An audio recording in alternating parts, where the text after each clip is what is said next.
Donald Trump today seizing upon a new report in the Wall Street Journal about a political donation made by a close ally to Hillary Clinton, the political arm of Virginia Governor Terry McAuliffe, giving almost $500,000 to Dr. Jill McCabe, a state Senate candidate in 2015. McCabe's husband, Andrew, in 2016, oversaw the FBI's investigation into Hillary Clinton's emails. The governor's office, the FBI, the Clinton campaign, all downplaying the story today, and again pointing out the FBI promoted Andrew McCabe to an oversight role months after the end of his wife's unsuccessful campaign. But Trump called the report shocking and disgraceful. We're back with our political panel to discuss. Kirsten, what do you make of this story? Well, I mean, this was a situation where Terry McAuliffe was trying to win the Senate back, and so this would have made sense that he would have been spending a lot of money on this race and would have been concerned about this race. So it doesn't seem out of the ordinary to me. Also, as you just said, he was promoted after. So unless he's psychic, I'm not quite sure how this would have been influencing that. And so perhaps maybe the FBI agent could have recused himself, but I don't see how Terry McAuliffe was actually influencing anything. And Andre, Mr. Trump spoke about this today, but he added things that were not in the Wall Street Journal report and for which there is no evidence. Take a listen. Hillary knew this money was being paid, and she has to be held accountable for this. Yet another crime, one of so many. I mean, Andre, there's a good argument to be made about this money and whether it stinks and whether the FBI agent should have recused himself. But I mean, none of that's true. Well, absolutely, they should have recused themselves. But this is why people are frustrated. The Loretta Lynch meeting right before the FBI meets with Hillary Clinton, 228, as of 3 months ago, 228 people had donated to Hillary Clinton's campaign from the Department of Justice themselves. I mean, it just doesn't pass the smell test. It looks bad. And so not all the time is it corrupt or dishonest. A lot of the times it is. But it doesn't look right, and it just continues to fester why people are so fed up with this corrupt system. You know, Andre's right.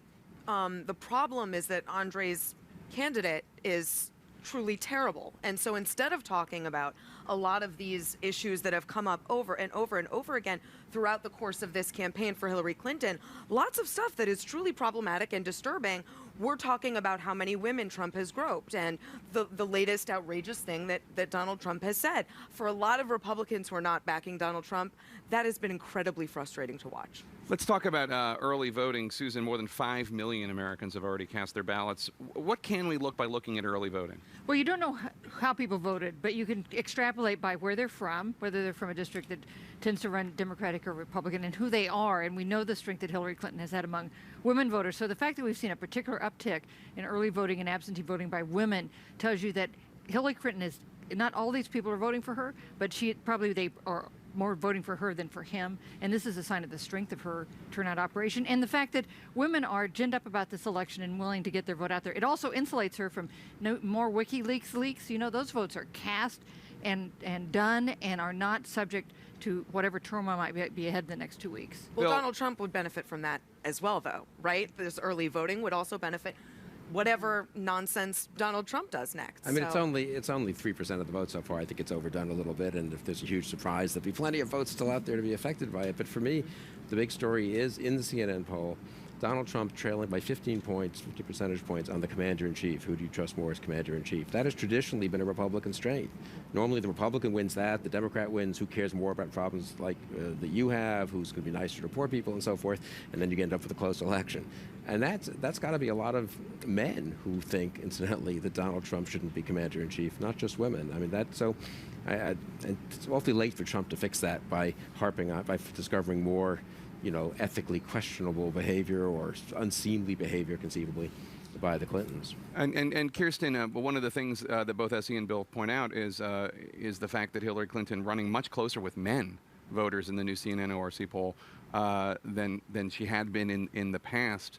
What do you make of that? Well, I mean, I think that she's going to end up probably outperforming on a lot of places that she wouldn't have normally been expected to do so well because of what's going on with Donald Trump. I mean, she's doing much better among white women, for example, as well.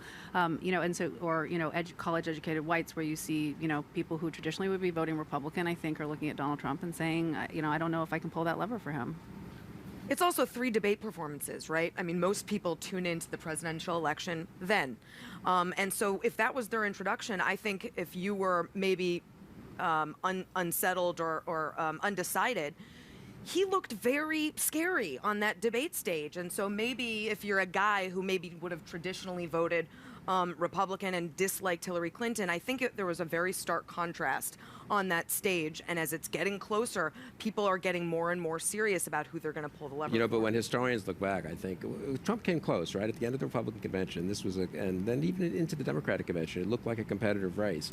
And what happened right after that? I think when historians look back, the moment they will speak about is Captain Khan and the attack by Donald Trump on the Gold Star parents of someone who died fighting for this country. And I think that feeds into the commander-in-chief issue. It feeds into the deep discomfort with the idea that Donald Trump should be president of the United States. And you know what else? Midnight tweets on Alina Machado. Beep, boop. Didn't help. Didn't help. Check out Sex Tape. Kirsten, S.E., Susan, Andre, Bill, thank you so much.